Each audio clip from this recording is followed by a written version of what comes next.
요즘 한국 경제에 퍼펙트 스톰이 오고 있다. 이런 경고 들어보셨죠? 오늘 분석에서는요, 여러 위기가 대체 어떻게 그리고 왜 동시에 한국 경제를 위협하고 있는지 그 본질을 한번 들여다보겠습니다. 보통 언론에서는 금리 문제다, 수출이 어렵다 이렇게 하나씩만 떼어서 이야기하잖아요. 하지만 진짜 핵심은요. 이 모든 개별적인 문제들이 어떻게 서로 얽혀서 하나의 거대한 위기를 만들어내고 있느냐, 바로 이겁니다. 자, 그 연결고리를 지금부터 함께 따라가 보시죠. 이 전체적인 상황을 제대로 이해하려면 제일 먼저 우리 경제가 낼 수 있는 최고 속도에 대해 알아봐야 해요. 경제학 용어로는 이걸 잠재 성장률이라고 부릅니다.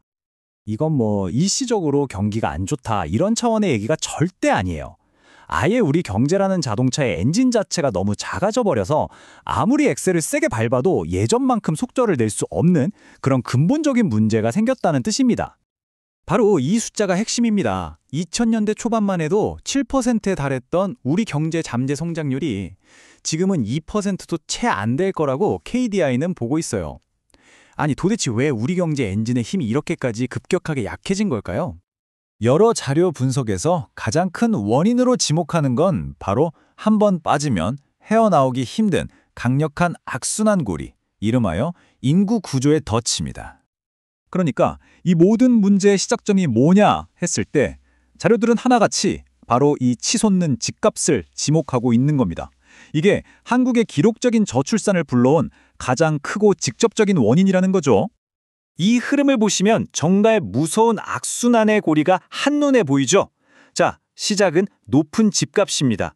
이것 때문에 젊은 세대가 아이 낳기를 포기하고 그 결과 사회 전체가 엄청나게 빠른 속도로 늙어가게 돼요.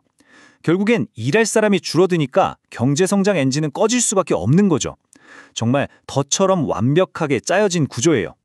자, 이 슬라이드에 나온 예측은 정말 충격적입니다. 2030년이 되면요. 일할 사람이 줄어드는 게 단순히 성장을 멈추게 하는 수준을 넘어서요. 오히려 경제 전체의 크기를 갉아먹는 마이너스 요인이 된다는 거예요.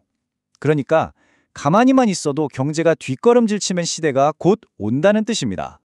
다음으로 넘어가 볼까요? 분석에 따르면 우리가 좋은 뜻으로 시행했던 특정 정책들이 아이러니하게도 이런 문제들을 더 빠르게 악화시킨 측면이 있다고 합니다. 한번 살펴보시죠.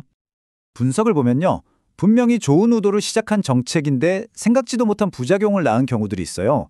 예를 들어 워라밸을 위한 주 52시간 근무제가 건설 현장 인건비를 올려서 결과적으로 집값을 더 올리는 데 영향을 줬다는 분석이 있고요. 또 소액주주를 보호하려던 지배구조 개혁이 역설적으로 기업들이 위험을 감수하는 과감한 투자를 꺼리게 만들었다는 지적도 나옵니다. 이런 정책들의 영향이 하나 둘씩 쌓이면서 어떤 결과가 나타났을까요? 기업들 입장에서는 비용은 늘고 투자는 어려워지고 사람 뽑기도 까다로워지는 거죠.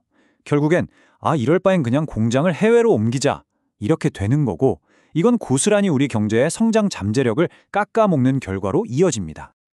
정말 엎친 데 덮친 격이죠. 이런 총체적인 문제에 정부가 적극적으로 대응해야 하는데 이번엔 국가 부채가 발목을 잡고 있습니다. 특히 우리가 보통 알고 있는 공식적인 부채 수치가요. 실제 위험을 제대로 보여주지 못하고 있다는 게 더 큰 문제입니다. 우리가 뉴스에서 흔히 듣는 GDP 대비 50% 미만이라는 국가 부채. 이건 사실 국제 표준이랑은 좀 달라요. IMF 같은 국제기구에서는 정부가 사실상 보증을 서는 거나 마찬가지인 공기업 부채까지 다 포함시키거든요.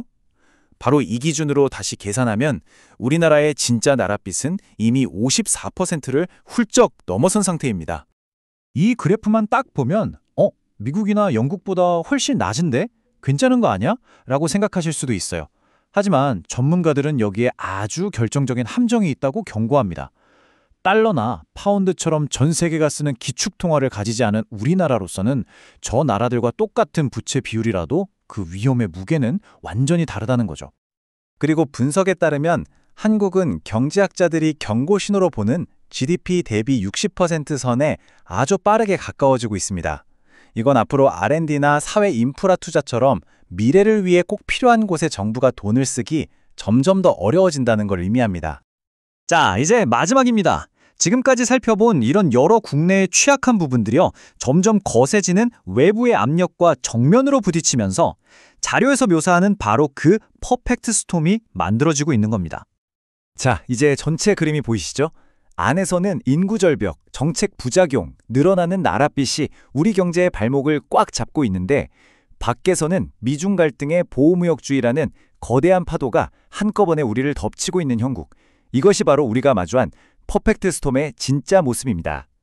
이렇게 안팎의 위기가 동시다발적으로 겹치는 전례 없는 상황 속에서 과연 한국 경제는 어디로 가게 될까요? 이건 더 이상 남의 얘기나 먼 미래의 일이 아니라 바로 우리 눈앞에 닥친 아주 현실적인 질문이 아닐까 싶습니다. 오늘 분석은 여기까지입니다.